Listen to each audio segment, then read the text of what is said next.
जब डॉक्टर पार्थ ने एलेक्स से होटल की सीसीटीवी फुटेज चेक करने के लिए कहा तो एलेक्स की आंखें भी उम्मीद में चमक गई और उसने होटल के बाहर की सीसीटीवी फुटेज जल्दी ही कलेक्ट कर ली।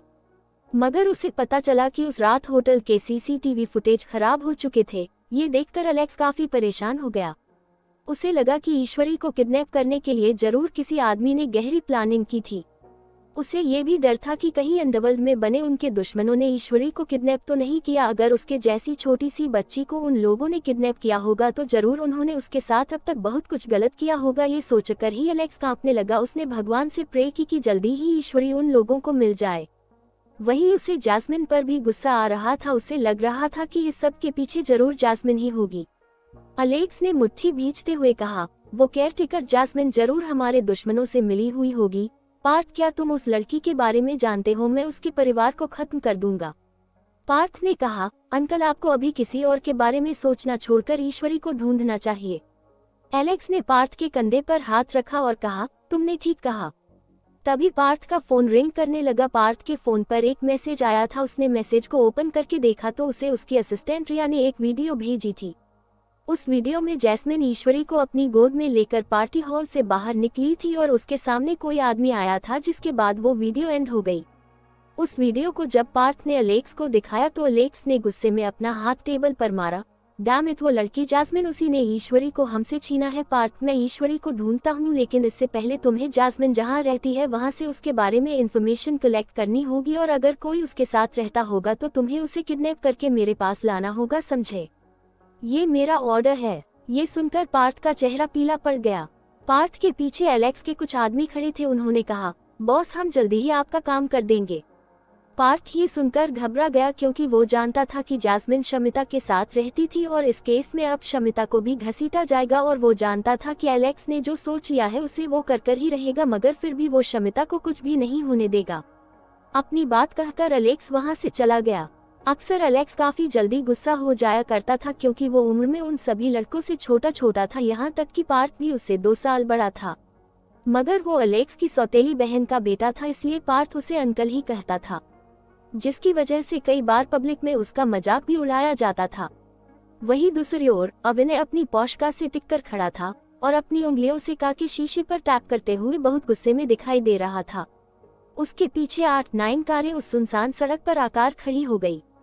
उस कार से ब्लैक सूट पहने आदमी, कई बॉडीगार्ड्स बाहर निकले जिनकी यूनिफॉर्म पर कपूर फैमिली का लोगो था। सभी आदमी झुककर खड़े हो गए। उनमें से कोई अविनय से कुछ कहने की हिम्मत नहीं कर रहा था।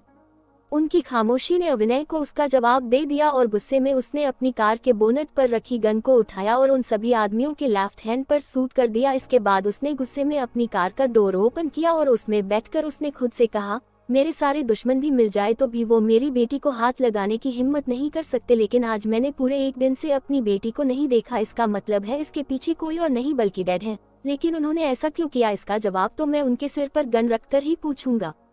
वो अपने डैड के घर की ओर बढ़ा और कुछ ही देर में अविनय डैनियल कपूर के शानदार विला में पहुंचा। डैनियल कपूर का विला बहुत ही शानदार था। वो देखने से राजा महाराजाओं के महल से कम नहीं था। गार्डन में दुनिया भर से मंगाए फ्लावर्स थे, जिनकी देखभाल करने के लिए वहां ढेरों नौकर भी रखे गए थे। अविनय जब कपूर मेंशन के हॉल में खड़ा था तो उसने अपने हाथ में गन को कस के पकड़ा हुआ था। उसके सामने सभी नौकर झुक गए थे और उस घर की मालकिन अविनय को देखकर कांप रही थी। अविनय ने मिसेज डैनियल कपूर से पूछा, तुम्हारा पति कहाँ है? उस औरत ने कांपते हुए कहा, अविनय शांत हो जाओ, क्या हुआ है? मुझे जवाब दो। अविनय ने खुद से कंट्रोल लूज करते हुए कहा। ये सुनकर अनीता कपूर ने डरते हुए कहा, मुझे नहीं पता कि तुम्हारे डैड कहाँ है। क्या उन्होंने कुछ गलत किया है? अगर हाँ तो मैं उनकी तरफ से माफी मांगती हूँ, पर प्लीज शांत हो जाओ। उद्धरण चिन्ह, मैंने कहा डैनियल कपूर के बारे में तुम जानती हो या नहीं? इतना कहकर अविनय ने एक तिरछी नजर वहां मौजूद नौकर पर डाली। हमेशा जितने नौकर उस विला में हुआ करते थे उनमें से बहुत सारे नौकर गायब थे। तभी अविनय ने नौकरों से पूछा, वो कहाँ है? यंग मास्टर, वो आधे नौकर फार्म हाउस की सफाई करने के लिए गए हैं, एक नौकर ने कहा। अविनय जल्दी से फार्म हाउस की ओर बढ़ गया।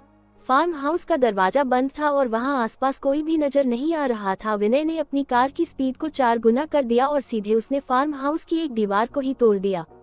कार के अंदर जाते ही गोलियों से उसकी कार पर हमला किया गया। मगर अविनय की कार बुलेट प्रूफ थी, इसलिए अविनय को कुछ नहीं हुआ।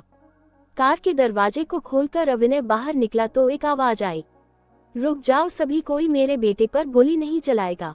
कुर्सी पर बैठे अपने डैड को देख अविनय ने उनके सामने अपनी गन को फेंका और कहा, डैड सिर्फ 2 मिनट का टाइम है आपके पास, अगर आप इन 2 मिनट में मुझे शूट कर सकते हैं तो कर लीजिए, वरना 2 मिनट के बाद मैं आपके साथ जो करूंगा उसकी एक बाप अपनी जिंदगी में कल्पना भी नहीं कर सकता।